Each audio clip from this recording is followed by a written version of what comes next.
പ്രിയപ്പെട്ട പ്രേക്ഷകരെ, ആകാശവാണി വാർത്താ അവതാരകനായിരുന്ന ഹക്കീം കുട്ടായി നമുക്കൊപ്പം ചേരുകയാണ്. 27 വർഷം നമുക്കൊപ്പമായിരുന്നു ഹക്കീമിൻ്റെ യാത്ര. ആ ശബ്ദം നമ്മൾ എത്രയെത്രയോ വാർത്തകളിലൂടെ അറിഞ്ഞിട്ടുണ്ട്. 27 വർഷം, 1/4 നൂറ്റാണ്ട് ആകാശവാണിയുടെ ഭാഗമായിരുന്ന ഹക്കീം കുട്ടായി മലബാർ മേഖലയിൽ നിന്ന് ആകാശവാണിയിലെ സ്ഥിരം ജീവനക്കാരനായി വാർത്താവതാരകനായ ആദ്യത്തെ ആൾ കൂടിയാണ് ഹക്കീം കുട്ടായി. ഹക്കീം കുട്ടായി വിരമിച്ചു എന്ന വാർത്ത വളരെ സങ്കടത്തോടു കൂടിയാണ് ആകാശവാണി ശ്രോതാക്കൾ അറിഞ്ഞത്. വളരെ കൃത്യമായി ആ താളത്തിൽ ആ ഹക്കീം കുട്ടായി വായിക്കുന്ന വാർത്തകൾ കേട്ടാണ് ഒരു കാലത്ത് മലബാർ മേഖലയിലെ ശ്രോതാക്കൾ വാർത്തകൾ അറിഞ്ഞിരുന്നത്. നമുക്കൊപ്പം ഹക്കീം കുട്ടായി ഉണ്ട്. ഹക്കീം, നമസ്കാരം. ശ്രീ ഹക്കീം കുട്ടായി. ഹായ്, നമസ്കാരം. നമസ്കാരം. നമസ്കാരം. ഞങ്ങളെപ്പോഴും പലപ്പോഴും ഈ ഹക്കീം കുട്ടായി എന്ന വാക്ക് കേൾക്കുമ്പോൾ വാർത്ത തന്നെയാണ് മനസ്സിൽ വരിക. ഒരുപക്ഷെ രാമേന്ദ്രൻ സാറിന് ശേഷം അതേപോലെ ശ്രോതാക്കളുടെയൊക്കെ ഹൃദയം കവർന്ന ഒരു വാർത്താവതാരകനാണ് താങ്കൾ. 27 വർഷം അല്ലേ? പടിയിറങ്ങുമ്പോൾ എന്താ തോന്നിയത് ശ്രീ ഹക്കീം കുട്ടായി? 27 വർഷം വല്ലാത്ത സങ്കടമായിരുന്നു. കാരണം ഇത്രയും സമയം ശ്രോതാക്കളുമായിട്ട് അവരുടെ നിരന്തരം വാർത്തകൾ കൊടുക്കുകയും അവരോടൊപ്പം വരെ പുതിയ കാര്യങ്ങൾ അറിയിക്കുകയും ചെയ്തിരുന്ന എനിക്ക് ഇനി അതിന് സാധിക്കില്ലല്ലോ എന്ന് ആലോചിച്ചപ്പോൾ ഈ ശ്രോതാക്കളൊക്കെ പിരിഞ്ഞു പോരുമ്പോൾ വല്ലാത്തൊരു സങ്കടമായിരുന്നു. മനസ്സ് മുഴുവൻ വല്ലാത്തൊരു വേദനയിലായിരുന്നു. ഞാൻ വായിച്ചു, മലബാർ മേഖലയിൽ നിന്ന് ആകാശവാണിയിലേക്ക് പോയ സ്ഥിരം ജീവനക്കാരനായ ശ്രീ ഹക്കീം കുട്ടായി അത്തരത്തിൽ ആദ്യമായിട്ട് ആകാശവാണി മലബാർ മേഖലയിൽ നിന്ന് പോകുന്ന ഒരാളാണെന്ന് തോന്നുന്നു അല്ലേ? അല്ല, ശങ്കരാനന്ദൻ സാർ ഉണ്ടായിരുന്നു, പിന്നെ രത്നാബായി ഉണ്ടായിരുന്നു, വളരെ ചുരുക്കം പേരുണ്ടായിരുന്നു എൻ്റെ മുൻഗാമികളായിട്ട്. അത് ശരി. ഓക്കെ. ഈ നമ്മുടെ ഡ്യൂട്ടിയൊക്കെ കഴിഞ്ഞ് തിരിച്ച് വിശ്രമ ജീവിതത്തിലേക്ക് വരുന്ന സമയത്ത് വല്ലാത്തൊരു വാക്വം ഫീൽ ചെയ്യുമല്ലോ. ഈ വാർത്ത സ്ഥിരം വായിച്ചുകൊണ്ടിരുന്ന സമയത്ത് വാർത്ത വായിക്കാൻ പറ്റാതെ വരിക അല്ലേ? അതെങ്ങനെയാണ് മാനേജ് ചെയ്യാൻ പോകുന്നത് ശ്രീ ഹക്കീം? എനിക്ക് ഒരു പിടിയില്ല ഡോക്ടർ അരുൺ, ഒരു പിടിയില്ല.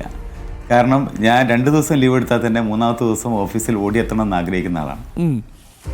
ഇനി എന്ത് എന്നുള്ളത്, ആ വാക്വം എങ്ങനെ ഫില്ല് ചെയ്യുന്നുള്ളത് ആലോചിച്ചിട്ട് ഇതുവരെ എൻ്റെ മനസ്സിനൊരു ഉത്തരം കണ്ടെത്താൻ കഴിഞ്ഞിട്ടില്ല.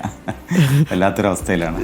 ഈ ഹക്കീം കുട്ടായി വാർത്ത വായിക്കുമ്പോൾ അത് ആസ്വദിച്ച് വായിക്കുന്ന പോലെ നമുക്ക് തോന്നുന്നു. നമ്മൾ ആ വാർത്ത ഇങ്ങനെ കേട്ടിരിക്കും, അതിൻ്റെ ഒഴുക്കും അതിൻ്റെ കയറ്റിറക്കങ്ങളും വളരെ കൃത്യമായി തന്നെ വായിക്കുന്നു എന്നുള്ളതാണ്. അതിനോട് പൂർണ്ണമായി നീതി പുലർത്തിയാണ് അങ്ങ് എന്തായാലും വിടവാങ്ങുന്നത്. ശരിക്കും പറഞ്ഞാൽ ഈ സമയത്തൊന്നും താങ്കളെ പോലുള്ള ആൾക്കാരെ സർവീസിൽ നിന്ന് വിരമിക്കാൻ അനുവദിക്കരുതായിരുന്നു എന്നുള്ളതാണ് നമ്മുടെയൊക്കെ ഒരു നിലപാട്. ശ്രീ അബ്ദുൽ ഹക്കീം, അങ്ങ് ആദ്യം വായിച്ച വാർത്ത ഓർമ്മയുണ്ടോ 27 വർഷങ്ങൾക്ക് മുമ്പ്? ഇല്ല, അന്ന് ഒരു വല്ലാത്തൊരു അവസ്ഥയിലാണല്ലോ വായിച്ചത്. തുടക്കമില്ലായിരുന്നോ? 2 ഭാഗത്ത്, അതായത് എൻ്റെ ഇടത് ഭാഗത്തും വലത് ഭാഗത്തും ഗോപനും രാജശേഖരൻ എന്ന് പറയുന്ന ഗോപൻ സാർ അറിയാലോ, വാർത്തകൾ വായിച്ചിരുന്ന ഗോപൻ നമ്മുടെ. അപ്പോൾ ഗോപൻ സാറും അപ്പുറത്ത് ഡൽഹി യൂണിവേഴ്സിറ്റിയിലെ രാജശേഖരൻ ഉണ്ട്, അദ്ദേഹം കാഷ്വലായിട്ട് അവിടെ വന്നിരുന്ന ആളാണ്. ഇവർ രണ്ടുപേരും ഇരുന്ന സൈഡിൽ നിന്നുകൊണ്ടാണ് എന്നെ കൊണ്ട് ആദ്യത്തെ വാർത്ത വായിപ്പിച്ചത്. അത് പെട്ടെന്നുള്ളൊരു തീരുമാനമായിരുന്നു. പിന്നെ അന്ന് നമുക്കിതൊന്നും എടുത്തു വെക്കാനോ സേവ് ചെയ്ത് വെക്കാനോ ഒരു സംവിധാനം ഇല്ലല്ലോ, മൊബൈലില്ല, മറ്റു സംവിധാനങ്ങളൊന്നുമില്ല. പിന്നെ അവിടെയാണെങ്കിൽ സ്റ്റുഡിയോക്കകത്ത് മറ്റൊന്നും, ക്യാമറ ഉൾപ്പെടെ വേറൊരു കാര്യവും അനുവദിക്കുകയില്ല. അപ്പം ഒരു കാര്യവും ചെയ്യാൻ കഴിയാത്തൊരവസ്ഥയിൽ നമുക്കത് ഓർത്തെടുക്കാൻ പോലും കഴിയാത്തൊരു സാഹചര്യമാണുള്ളത്. ഈ രാമേന്ദ്രൻ ചേട്ടൻ പറയുമായിരുന്നു, വാർത്ത വായിക്കുന്ന സമയത്ത് സ്ക്രിപ്റ്റ് അദ്ദേഹത്തിൻ്റെ രീതിക്കനുസരിച്ച് ആ സ്ക്രിപ്റ്റും അതേപോലെ അതിൻ്റെ കുത്തും കോമയും ഒക്കെ മാറ്റിയാണ് ആരോഹണം നിശ്ചയിക്കുന്നത് എന്ന്. ശബ്ദത്തിൻ്റെ കയറ്റിറക്കം ഉണ്ടല്ലോ, വളരെ കൃത്യമായി അത് മനസ്സിലാക്കാൻ. അങ്ങനെ എന്തെങ്കിലും ഒരു പൊടിക്കൈ താങ്കൾക്കുണ്ടായിരുന്നോ ശ്രീ ഹക്കീം? അല്ല, അതിൽ മിക്കവാറും എല്ലാവരും ചെയ്യാറുണ്ട്. ചില സെന്റൻസുകൾ പല ആളുകൾ എഴുതുന്നതാണ്, പല ആളുകൾ തയ്യാറാക്കുന്ന വാർത്തയാണ്. അപ്പോൾ ഓരോരുത്തരും തയ്യാറാക്കുന്ന ഓരോ ശൈലിയായിരിക്കും. ഇപ്പോൾ നമ്മൾ ഒരു സാധനം കിട്ടിക്കഴിഞ്ഞാൽ, ഒരു സ്റ്റോറി നമുക്ക് കിട്ടിക്കഴിഞ്ഞാൽ, ആ സ്റ്റോറി നമ്മൾ 3 ആളുകളുടെ കയ്യിൽ കൊടുത്താൽ 3 ആളുകളും വ്യത്യസ്ത രീതിയിലായിരിക്കും അത് എഴുതുന്നുണ്ടാവുക. അതെ. വായിക്കുന്നവർക്ക് അവരുടെ സൗകര്യം അനുസരിച്ച് അതിൽ പോസ് മാറ്റേണ്ടി വരും, അതിൻ്റെ രീതി മാറ്റേണ്ടി വരും, പറയുന്ന ആ ഘടന തന്നെ ചിലപ്പോൾ മാറ്റേണ്ടി വരും. അതെല്ലാവരും ചെയ്യുന്നൊരു കാര്യമാണ്. ഞാനും അങ്ങനെ ചെയ്തിട്ടുണ്ട്. അങ്ങനെ ചെയ്യാതെ നമുക്ക് ആ വാർത്ത മുന്നോട്ട് കൊണ്ടുപോകാൻ കഴിയില്ല. പക്ഷേ പലപ്പോഴും ഈ തിരക്ക് കൂടുന്ന സമയങ്ങളിൽ അല്ലെങ്കിൽ വൈകി കിട്ടുന്ന വാർത്തകളിൽ നമുക്കിത് സാധ്യമാവില്ല. അപ്പോൾ പിന്നെ നമ്മൾ വളരെ വളരെ കെയർ ആയിട്ട്, വളരെ ശ്രദ്ധിച്ച് വീണു പോകാതെ വായിക്കാൻ വേണ്ടിയിട്ടായിരിക്കും ശ്രമം നടത്തുക. ശ്രീ ഹക്കീം കുട്ടായി, ഈ ജീവിതത്തിൽ പലതരം വാർത്തകൾ വായിച്ചിട്ടുണ്ടാവുമല്ലോ. വളരെ നിരാശപ്പെടുത്തുന്ന വാർത്തകൾ, ചിലപ്പോൾ ഒരുപാട് സങ്കടം വരുന്ന വാർത്തകൾ, ചിലപ്പോൾ വളരെ എക്സൈറ്റിംഗ് ആയ വാർത്തകളൊക്കെ വായിച്ചിട്ടുണ്ടാവും. ഓർമ്മയിൽ നിൽക്കുന്ന വളരെ എക്സൈറ്റിംഗ് ആയ വാർത്ത, വളരെ സന്തോഷത്തോടു കൂടി വാർത്ത വായിച്ചത് ഏത് ഘട്ടമാണ്? ഏതെങ്കിലും ഒരു വാർത്ത ഓർമ്മയുണ്ടോ? വളരെ സന്തോഷകരമായ വാർത്തകൾ എന്ന് പറഞ്ഞാൽ വളരെ അപൂർവമായിട്ടുള്ള വാർത്തകളേ ഉള്ളൂ സന്തോഷകരമായിട്ട് വായിച്ചത്. നമ്മളെ വിഷമിപ്പിക്കുന്ന അല്ലെങ്കിൽ വേദനിപ്പിക്കുന്ന വാർത്തകളാണ് നമുക്ക് കൂടുതലായിട്ട് വരുന്നത്. എന്നെ സംബന്ധിച്ചിടത്തോളം ഔദ്യോഗിക ജീവിതത്തിൽ നമ്മൾ സന്തോഷിക്കുന്ന വാർത്തകൾ എന്ന് പറഞ്ഞു കഴിഞ്ഞാൽ അങ്ങനെ ഒരു വാർത്ത എന്ന് പറയാൻ മാത്രം ഇല്ല സന്തോഷിക്കുന്ന രീതിയിൽ. എന്നാൽ സന്തോഷിക്കുന്ന വാർത്തകൾ ഇല്ലേ എന്ന് ചോദിച്ചാൽ അങ്ങനത്തെ വാർത്തകളുണ്ട്. പക്ഷേ ഏറ്റവും അധികം വേദനിപ്പിക്കുന്ന വാർത്തകളാണ് നമുക്ക് കൂടുതലായിട്ടും നമ്മുടെ മനസ്സിൽ തങ്ങി നിൽക്കാറുള്ളത്. മറ്റത് നമ്മൾ അപ്പം തന്നെ മറന്നു പോകും. ഹൃദയത്തിൽ തട്ടി വേദനിച്ചൊരു വാർത്ത ഏതാണ് താങ്കൾ വായിച്ച വാർത്തയിൽ? എനിക്ക് ഏറ്റവും വേദന തോന്നിയത് കടലുണ്ടി ദുരന്തമാണ്. ആ കടലുണ്ടി ദുരന്തത്തിൽ എൻ്റെ 3 സുഹൃത്തുക്കളാണ് മരിച്ചുപോയത്, അതിലകപ്പെട്ടു പോയത്. അവരെ ഞാൻ അതിൻ്റെ തൊട്ട് മുമ്പ് ഒരാഴ്ച മുമ്പ് വരെ കണ്ടിരുന്നു, നാട്ടിൽ പോയപ്പോൾ കണ്ടിരുന്ന 1-2 പേരെ ഞാൻ കണ്ടിരുന്നു. അപ്പോൾ അവർ മരിച്ചുപോയി, ഞാനത് അറിയുന്നില്ല. പിന്നെ പേര് വരുമ്പോഴാണ് അവർ മരിച്ചുപോയി എന്നുള്ള കാര്യം അറിയുന്നത്. അപ്പോൾ അവരെ പേരുൾപ്പെടെ ആ വാർത്ത വായിക്കുമ്പോൾ വളരെ വേദന ഉണ്ടായിരുന്നു, വിഷമമുണ്ടായിരുന്നു. പക്ഷെ അത് നമുക്ക് പ്രകടിപ്പിച്ചുകൊണ്ട് വായിക്കാൻ പാടില്ലല്ലോ. ആ വികാരം നമ്മുടെ വാർത്തകളിൽ വരാൻ പാടില്ലല്ലോ, വേദനയുടെ വികാരം. അപ്പോൾ അത് കാണിക്കാതെ തന്നെ വായിച്ച് തീരുമ്പോൾ എൻ്റെ മനസ്സ് വല്ലാതെ വേദനിച്ചു പോയ സന്ദർഭങ്ങളായിരുന്നു അതൊക്കെ. ശ്രീ ഹക്കീം കുട്ടായി, ഒരുപാട് മാറിയില്ലേ? വാർത്തയുടെ അവതരണം മാറി, വാർത്തയുടെ ശീലങ്ങൾ മാറി. പഴയ കാലത്ത് റേഡിയോയുടെ ചുറ്റും ഇങ്ങനെ വന്നിരുന്ന് ലോകം മാറുന്നത്, രാജ്യം മാറുന്നത്, ഭരണം മാറുന്നത്, വിപത്തുകൾ സംഭവിക്കുന്നത്, ജാഗ്രതാ നിർദ്ദേശങ്ങൾ, ഇതൊക്കെ ഇങ്ങനെ കേൾക്കാനെത്തിയിരുന്ന ആളുകൾ റേഡിയോയുടെ ചുവട്ടിൽ നിന്ന് മാറി. ഇപ്പോൾ പോഡ്കാസ്റ്റുകൾ എത്തി, അതിനുശേഷം അല്ലേ? പറഞ്ഞോളൂ ശ്രീ ഹക്കീം കുട്ടായി. വളരെ മാറ്റം വന്നല്ലോ, വളരെ മാറ്റം വന്നു. അന്നൊക്കെ നമ്മൾ ഈ ഇലക്ഷൻ വാർത്തകൾ കേൾക്കുന്നത് റേഡിയോ വഴിയാണല്ലോ. അതെ. ഈ കൗണ്ടിങ് നടന്നുകൊണ്ടിരിക്കുന്നു. അന്ന് ബാലറ്റ് പേപ്പറിൽ ഇത്ര ബാലറ്റുകൾ തരംതിരിച്ചു കഴിഞ്ഞു, ഇന്നയാൾ ലീഡ് ചെയ്യുന്നു, ഇന്നയാൾ പിന്നിലേക്ക് പോകുന്നു എന്നൊക്കെ കേൾക്കുമ്പോൾ 1-2 ദിവസം എടുത്താണ് വാർത്താ ബുള്ളറ്റിൻ തന്നെ, നമ്മുടെ ഇലക്ഷൻ ബുള്ളറ്റിൻ തന്നെ പൂർത്തിയാക്കുന്നത്. അപ്പോൾ അത് അത്രയും ദിവസങ്ങളിലും അവിടെ ആളുകൾ റേഡിയോയ്ക്ക് മുന്നിലുണ്ടാകും. നമ്മുടെ ഇറാഖ് യുദ്ധം നടന്ന സമയങ്ങളിൽ, അങ്ങനെയുള്ള ആ പഴയ കാലങ്ങളിലൊക്കെ റേഡിയോയ്ക്ക് മുന്നിൽ ലൈബ്രറിയുടെയും മറ്റും ഗ്രാമപ്രദേശങ്ങളിലെ ഏതെങ്കിലും വീടുകളിലോ അല്ലെങ്കിൽ അതുപോലുള്ള സ്ഥലങ്ങളിലോ അതിന് മുന്നിൽ ആളുകൾ തടിച്ചുകൂടിയിരുന്നു. ഇന്നിപ്പോൾ അതിൻ്റെ ആവശ്യമില്ല. നമുക്ക് ഓരോ സെക്കൻഡിലും ഓരോ പുതിയ വാർത്തകൾ എത്തുകയാണ്. ഓരോ സെക്കൻഡിലും എന്താണ് നടന്നുകൊണ്ടിരിക്കുന്നത് നമുക്കറിയാൻ സാധിക്കും. ശരിക്കും ഇങ്ങനെ തടിച്ചുകൂടേണ്ട ഒരു ആവശ്യം വരുന്നില്ല. മാത്രമല്ല എപ്പോൾ വേണമെങ്കിലും കയ്യിൽ കിട്ടും. മൊബൈൽ ഫോണിൽ പണ്ട് ടെലിവിഷൻ ഉണ്ടായിരുന്നത്, ഇപ്പോൾ മൊബൈൽ ഫോണും യൂട്യൂബും ഓൺലൈനും ഒക്കെ സ്വന്തമാക്കുന്നു എന്നുള്ളതാണ്. മൊബൈൽ ഏത് സമയത്ത് അതെ ഏത് സമയത്ത് നമ്മുടെ കയ്യിൽ കിട്ടും. ശ്രീ ഹക്കീം, വാർത്തകളൊക്കെ ടെലിവിഷൻ ചാനലിലൂടെ ഒക്കെ ശ്രദ്ധിക്കുമല്ലോ. അപ്പോൾ ഈ വാർത്തയുടെ അവതരണത്തിലും വാർത്തയുടെ രീതിയിലും ഒക്കെ വന്നിരിക്കുന്ന മാറ്റങ്ങൾ ഒരുപാട് പേര് അതിനെ വിമർശിക്കുന്നുണ്ട്. ഞാനും അതിനെ ഒരു ആത്മവിമർശനത്തോടു കൂടി എടുക്കുന്ന കാര്യമാണ്. പക്ഷെ അപ്പോഴും ഈ ഒരു ബ്രിവിറ്റി ഉണ്ടല്ലോ, വാർത്തയുടെ ഒരു സമഗ്രതയും അതിൻ്റെ ഒരു പൂർണ്ണതയും, എന്നാൽ അതിൽ പാലിക്കേണ്ട മിതത്വവും ഒക്കെ ഇപ്പോഴും ആകാശവാണിയൊക്കെ പാലിക്കുന്നുണ്ട്. പക്ഷെ അതിന് വ്യത്യസ്ത രാഷ്ട്രീയ സ്വഭാവങ്ങളൊക്കെ ഉണ്ട്. അത് നമുക്കറിയാവുന്നതാണ്. പ്രസാർ ഭാരതിയുടെ കീഴിലാണല്ലോ സ്വാഭാവികമായും. അപ്പോൾ അതിൻ്റെതായ അത് മാറ്റി നിർത്തി കഴിഞ്ഞാൽ കേൾക്കേണ്ട വാർത്തകൾ മാത്രം പറയുക, അറിയേണ്ട കാര്യങ്ങൾ മാത്രം അറിഞ്ഞു പോവുക എന്നത് ഇപ്പോഴും ആകാശവാണിയുടെ ഒരു ടാഗാണ് അല്ലേ? അതെ തീർച്ചയായിട്ടും. കാരണം നമുക്ക് 10 മിനിറ്റ് അല്ലേ ബുള്ളറ്റിനുള്ളൂ. ആ 10 മിനിറ്റിനകത്ത് നമുക്ക് ചേർക്കേണ്ട കാര്യങ്ങളെക്കുറിച്ചൊരു ഗൈഡ് ലൈൻ അവർ തന്നിട്ടുണ്ട്. അതിനകത്ത് നിന്നുകൊണ്ട് നമുക്ക് വാർത്തകൾ കൊടുക്കാൻ സാധിക്കുകയുള്ളൂ. ചില കാര്യങ്ങൾ നമുക്ക് പൂർണ്ണമായിട്ട് ഒഴിവാക്കേണ്ടി വരും, ചില കാര്യങ്ങൾ പൂർണ്ണമായിട്ട് ഉൾപ്പെടുത്തേണ്ടി വരും. അപ്പോൾ അങ്ങനെ ചെയ്യുമ്പോൾ ആ 10 മിനിറ്റിനകത്ത് ഒരു സമഗ്ര വാർത്ത ഉൾക്കൊള്ളിക്കാൻ നമുക്ക് പലപ്പോഴും പ്രയാസപ്പെടുന്നുണ്ടെങ്കിലും ആ വാർത്തകൾക്കകത്ത് ഏതാണോ ശ്രോതാക്കൾക്ക് കൊടുക്കാൻ പറ്റുന്നത് മാത്രമേ നമ്മളതിൽ ഉൾക്കൊള്ളിക്കാറുള്ളൂ. ശ്രീ ഹക്കീം കുട്ടായി, ഞാനൊരു ട്രേഡ് സീക്രട്ട് ചോദിച്ചോട്ടെ. സാധാരണ ഈ ശബ്ദമാണല്ലോ താങ്കളെ പിടിച്ചു നിർത്തിയതും, താങ്കളുടെ ശബ്ദത്തെയാണ് ഒരുപാട് പേര് ഇഷ്ടപ്പെട്ടതും, ഞങ്ങളടക്കം സ്നേഹിക്കുന്നതും ആ ശബ്ദത്തെയാണ്. അപ്പോൾ ഈ ശബ്ദം ഇതേപടി നിലനിർത്താൻ കഴിഞ്ഞ 27 വർഷമായിട്ട് വലിയ മാറ്റങ്ങളില്ലാതെ നിലനിർത്താൻ അങ്ങനെ പ്രത്യേകം എന്തെങ്കിലും ശ്രദ്ധയുണ്ടായിരുന്നു? യേശുദാസിൻ്റെയൊക്കെ കാര്യത്തിൽ പറയുന്നത് ഈ തണുപ്പുള്ള ഭക്ഷണങ്ങൾ കഴിക്കുന്നത് കുറവാണ്, അതേപോലെ ചൂടുള്ള ഭക്ഷണങ്ങൾ കഴിക്കും. പിന്നെ ഒരു തെറ്റിദ്ധാരണയുള്ളത് പുക വലിച്ചാൽ വലിയ ബാസ് കിട്ടും എന്നുള്ളതാണ്. അതൊരു വലിയ തെറ്റിദ്ധാരണയാണെന്ന് നമ്മളെപ്പോഴും പറയാറുണ്ട്. അതെ ഇല്ല, ഞാൻ അങ്ങനെ ചെയ്തിരുന്നെങ്കിൽ ഞാനൊരു ഭക്ഷണപ്രിയനാണ്. എന്ത് കിട്ടിയാലും തിന്നും. എൻ്റെ മനസ്സിൽ ഏതെങ്കിലും ഒരു സാധനം തിന്നണം എന്ന് തോന്നിക്കഴിഞ്ഞാൽ പിന്നെ അവിടെ യാതൊരു കോൾഡ് പിടിച്ച് അങ്ങ് ചുമയ്ക്കുമ്പോൾ ഞങ്ങൾക്കൊരു സങ്കടമുണ്ട്. അപ്പോൾ എന്തെങ്കിലും തിന്നണം തോന്നിക്കഴിഞ്ഞാൽ അത് മുന്നിൽ കണ്ടു കഴിഞ്ഞാൽ പിന്നെ എൻ്റെ അല്ല ഞാൻ ഈ 10-15 ദിവസമായിട്ട് വളരെ അതുകൊണ്ടാണത് 10-15 ദിവസമായിട്ട് വല്ലാതൊരു ഹെക്റ്റിക്കായിരുന്നു പ്രോഗ്രാം മുഴുവനെ. അപ്പോൾ ഞാനങ്ങനെ ശബ്ദം നിലനിർത്താനോ അല്ലെങ്കിൽ ക്രമീകരിക്കാനോ വേണ്ടി ഒന്നും ഒഴിവാക്കുകയോ അല്ലെങ്കിൽ അതുപോലെ മറ്റു കാര്യങ്ങൾ ചെയ്യുകയോ ചെയ്യാറില്ല. ഈവൻ ഗാർഗിൾ പോലും ഞാൻ ചെയ്യാറില്ല. ഗാർഗിൾ ചെയ്താൽ എനിക്ക് തൊണ്ടവേദന വരും. ഓക്കെ. അതുപോലും ചെയ്യാറില്ല. ഐസ്ക്രീം കിട്ടിയാൽ കഴിക്കും. പിന്നെ അതുപോലെ ചില ഭക്ഷണങ്ങളിൽ ഒരു നിയന്ത്രണം ഇല്ലാതെയും ഭക്ഷണം കഴിച്ചു കളയും. ഓക്കെ. അപ്പോൾ ശബ്ദം നിയന്ത്രിക്കാൻ വേണ്ടിയിട്ട് ഞാൻ ഇതുവരെ ഒന്നും കഴിഞ്ഞിട്ടില്ല. ഇടക്കാലത്ത് എനിക്കൊരു ചെറിയ ബുദ്ധിമുട്ട് വന്നു, പിന്നെ അത് ഓവർകം ചെയ്യാൻ ചെയ്തു എനിക്ക്. ഓക്കെ. ശ്രീ ഹക്കീം കുട്ടായി, ഞങ്ങൾക്ക് അങ്ങയുടെ ശബ്ദത്തിൽ ഒരു വാർത്ത കേൾക്കണം എന്നുണ്ട്. അപ്പോൾ അങ്ങയുടെ മൊബൈൽ ഫോണിലേക്ക് ഞങ്ങളൊരു വാർത്തയുടെ ഭാഗം അയച്ചു തരാം. അടുത്ത വാർത്ത ഞാൻ വായിച്ചതിന് ശേഷം ഞാൻ അങ്ങയിലേക്ക് തിരിച്ചു വരാം. മറ്റു ചില വാർത്തകൾ കൂടി. ഈ ചുറ്റുപാട് നടക്കുന്ന കാര്യങ്ങളൊക്കെ കാണുമ്പോൾ വല്ലാത്ത വിഷമം ഉണ്ടാവും അല്ലേ ശ്രീ ഹക്കീം കുട്ടായി? പണ്ട് കാലത്ത് ഇപ്പോൾ ഈ അഫാന്റെ ആണെങ്കിലും വെഞ്ഞാറമൂട്ടിലെ ആണെങ്കിലും താമരശ്ശേരിയിലെ വാർത്തയാണെങ്കിലും നിരന്തരം വാർത്തകൾ വരുന്നു. കുഞ്ഞുങ്ങൾ വല്ലാതെ വയലന്റായി മാറുന്നു. അതൊക്കെ താങ്കൾ എങ്ങനെയാണ് കാണുന്നത് ശ്രീ ഹക്കീം കുട്ടായി? അതിനൊരു അടിസ്ഥാന കാരണമുണ്ട്. നമ്മൾ എന്ത് പറഞ്ഞാലും ശരി, ഇപ്പോൾ മയക്കുമരുന്ന് വ്യാപകമായിട്ടുണ്ട് നമ്മുടെ സമൂഹത്തിൽ. കറക്റ്റ്. എന്ത് സംഭവിച്ചു എന്നറിയില്ല. കുട്ടികൾ മുഴുവൻ മയക്കുമരുന്നിൻ്റെ അടിമകളായി മാറുന്നു.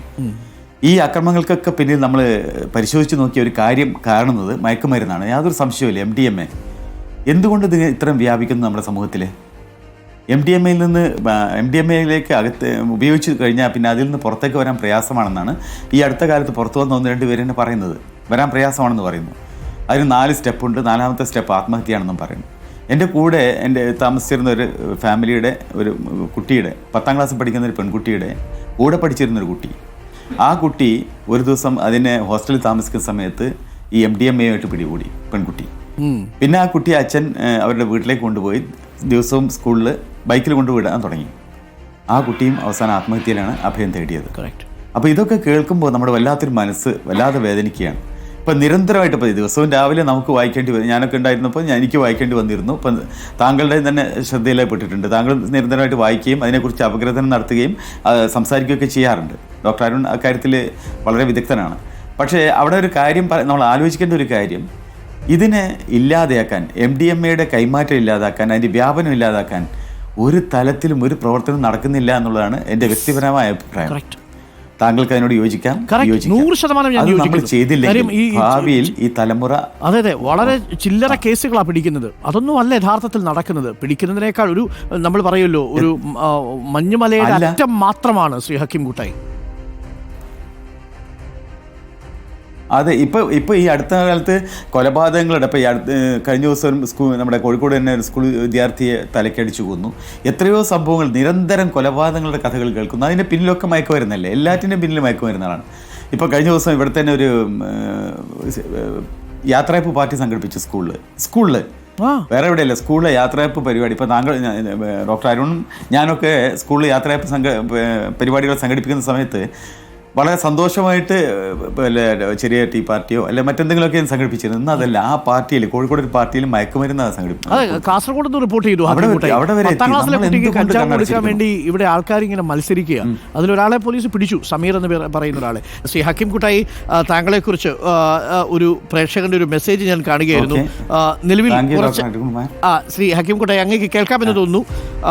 ഖാൻ കാവിലും ശങ്കരനാരായണനും ഹക്കീം കുട്ടായി മറക്കാൻ കഴിയാത്ത വാർത്താവതാരകനാണ് എന്ന് ഒരു വിഷ്ണുനാരായണൻ എന്നൊരു പ്രേക്ഷകൻ ഒരു മെസ്സേജ് അയച്ചിട്ടുണ്ട്. Okay, thank U. വലിയൊരു അംഗീകാരമല്ലേ അത്? അതെ. ശ്രീ ഹക്കീം കുട്ടായി, താങ്കളുടെ കുടുംബമൊക്കെ എന്ത് ചെയ്യുന്നു? ഭാര്യയും കുട്ടികളും ഒക്കെ? ഡോക്ടർ അരുൺ, എനിക്ക് എൻ്റെ ഭാര്യ ഹൗസ് വൈഫാണ്. എന്നെ മാത്രം നോക്കുക എന്നുള്ള ജോലിയാണ് അവർക്കുള്ളത്. പിന്നെ 2 മക്കളാണുള്ളത്. ഇനിയിപ്പോൾ നിങ്ങൾക്ക് രണ്ടുപേർക്കും പരസ്പരം നോക്കാം. സഹല PK.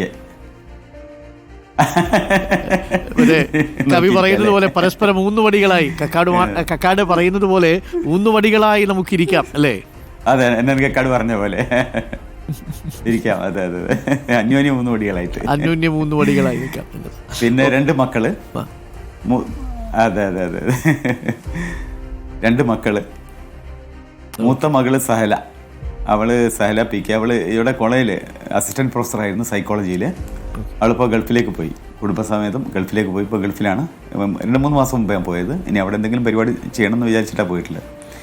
പിന്നെ മകനാണുള്ളത്, അഡ്വക്കേറ്റ് സാബിത്ത്. അവൻ കോഴിക്കോട് ബാറിൽ ജോലി ചെയ്യണം. എറണാകുളത്തും കോഴിക്കോടൊക്കെ ആയിട്ട്. Thank you Shri Hakeem Kuttayi. നമുക്ക് ഒരു വാർത്ത വായിച്ചു, അങ്ങയുടെ ശബ്ദത്തിൽ ഒരു വാർത്ത കേൾക്കണം എന്നുണ്ട്. അപ്പോൾ ആ ശബ്ദത്തിൽ ഒരു വാർത്ത കേട്ട് നമുക്ക് വരാം.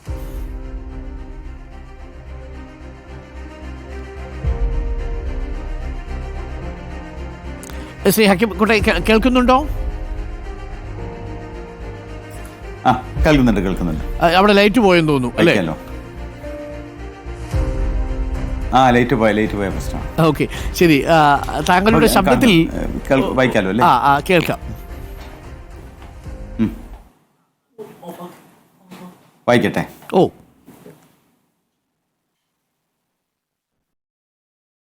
വാർത്തകൾ വായിക്കുന്നത് ഹക്കീം കൂട്ടായി. ലഹരിമുക്ത കേരളത്തിനായി റിപ്പോർട്ടർ ടിവിയുടെ തുറന്ന യുദ്ധത്തിൽ അണിചേരാം. പുതിയ തലമുറയുടെ കൈ പിടിച്ചു ചേർത്ത് നിർത്താം. നമുക്കൊരുമിച്ച് ലഹരി എന്ന മഹാവിപത്തിനെ നേരിടാം. Reporter mega campaign war against drugs. Okay, thank you. എന്തായാലും ആ യുദ്ധത്തിൽ നമുക്ക് ഒരുമിച്ച് തന്നെ കണ്ണു ചേരണം. താങ്കളെപ്പോലെയുള്ളവരെ ഈ കാര്യങ്ങളൊക്കെ വളരെ സൂക്ഷ്മമായി നിരീക്ഷിക്കുന്ന ആളുകളെ ഒക്കെ നമുക്ക് വേണം. അങ്ങയുടെ ശബ്ദം ഒരുപാട് മനുഷ്യരെ സ്വാധീനിക്കുന്നുണ്ട് എന്ന് ഞങ്ങൾക്കറിയാം. അപ്പോൾ ഈ പോരാട്ടത്തിൽ താങ്കളെയും ക്ഷണിക്കുന്നു. Thank you Shri Hakeem Kuttayi. 27 വർഷം ആകാശവാണിയുടെ ഭാഗമായിരുന്നു. Yes, thank you. പ്രിയപ്പെട്ട പ്രേക്ഷകരെ, നമുക്കൊരു കുഞ്ഞു ഇടവേള വേണം. എന്തോ ഒരു കാര്യം പറയാനുണ്ട്, പറഞ്ഞോളൂ. ഡോക്ടർ അരുൺ, എനിക്ക് ഏറ്റവും ഇഷ്ടപ്പെട്ട വാർത്താ അവതാരകനാണ് താങ്കൾ. താങ്കളുടെ കൂടെയാണ് ഞാൻ ആദ്യമായിട്ട് എൻ്റെ സർവീസിന് പുറത്ത്, സർവീസിനകത്തായിരുന്നിട്ടും പുറത്തായിരുന്നാലും ആദ്യമായിട്ട് ലൈവിൽ വരുന്നത് ഞാൻ താങ്കളുടെ കൂടെയാണ്. എനിക്കതിൽ വലിയ അഭിമാനമുണ്ട്. ഇഷ്ടപ്പെട്ട വാർത്താ അവതാരകനാണ് ഇഷ്ടപ്പെടുന്ന ഒരാളാണ്. അദ്ദേഹത്തിന്റെ കൂടെ വരാൻ കഴിഞ്ഞാൽ കാര്യമുണ്ട്. ഈ ദൃശ്യമാധ്യമത്തിൽ വന്നില്ലായിരുന്നെങ്കിൽ ഏറ്റവും കൂടുതൽ ആഗ്രഹം ഉണ്ടായിരുന്നത് ആകാശവാണിയിൽ പ്രവർത്തിക്കാനാണ്. ഞാൻ മാത്രമല്ല, ദൂരദർശനിലായിരുന്നു എൻ്റെ തുടക്കം. NN കക്കാടിന്റെ മകനാണ് അങ്ങനെ ഒരു വലിയ ഷോയിലേക്ക് കൊണ്ടുവരുന്നത്. പിന്നെ ശാരദാ മുരളീധരൻ, അങ്ങനെ കുറെ ആളുകളുണ്ട്.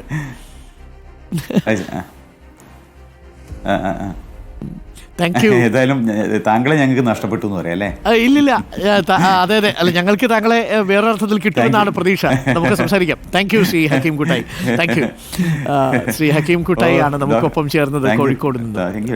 അപ്പോൾ ഹക്കീം കുട്ടായിയുടെ ഒക്കെ വാർത്ത കേൾക്കുന്ന സമയത്ത് എത്ര വലിയ ദുരന്ത വാർത്തയാണെങ്കിലും വളരെ സംയമനത്തോടെ, പക്വതയോടെ, ഇതേപോലെ നമുക്ക് നിന്ന് കാര്യങ്ങൾ ഇങ്ങനെ വിളിച്ചു പറയേണ്ട അവസ്ഥയില്ലല്ലോ. അതൊരു വേറിട്ട മാധ്യമമാണ്. ആ മാധ്യമത്തിന് അതിൻ്റെതായ ഒതുക്കവും അടക്കവും ഒക്കെയുണ്ട്. പലപ്പോഴും അടക്കം ഒതുക്കമൊക്കെ വിട്ട് നമ്മൾ പെരുമാറുന്നത് വിമർശനങ്ങൾക്കിടയാക്കുമെങ്കിലും ചില പ്രേക്ഷകരെങ്കിലും ഇഷ്ടപ്പെടുന്നത് കൊടുക്കാനല്ല നമ്മളിവിടെ ഇരിക്കുന്നത് എന്നതും വാസ്തവമാണ്.